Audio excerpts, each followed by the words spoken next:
தேர்தலை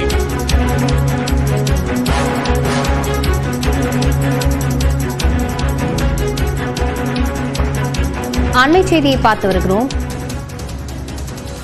கருணாநிதியின் நினைவிடத்தில் ஸ்ரீவில்லிபுத்தூர் கோயில் கோபுர அலங்காரம் செய்யப்பட்டதற்கு பாஜக மாநில தலைவர் நயினா நாகேந்திரன் கண்டனம் தெரிவித்திருக்கிறார். இதுகுறித்த விவரங்களுடன் செய்தியாளர் வேல் இணைந்திருக்கிறார். வேல்முருகன், என்ன விவரங்கள்?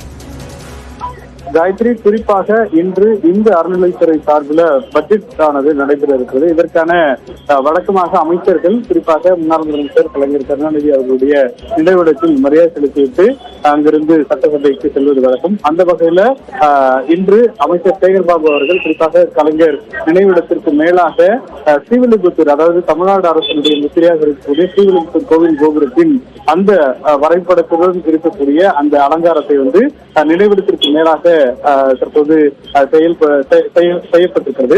இதற்கு காலையிலிருந்து இன்று பல தலைவர்கள், குறிப்பாக அதிமுக தலைவர்கள் கண்டனம் தெரிவித்திருக்கிறார்கள். அதே போல பாஜக தலைவர், குறிப்பாக புதிதாக பொறுப்பேற்றிருக்கிற நயினா நாகேந்திரனும் குறிப்பாக இதனை வன்மையாக கண்டிப்பதாக தற்போது தன்னுடைய ட்விட்டர் பதிவில் பதிவிட்டிருக்கிறார்.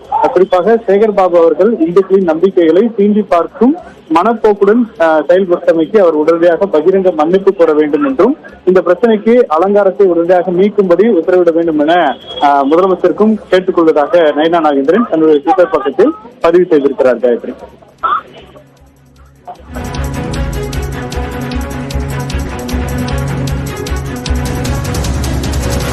விவரங்களுக்கு நன்றி வேல்முருகன்.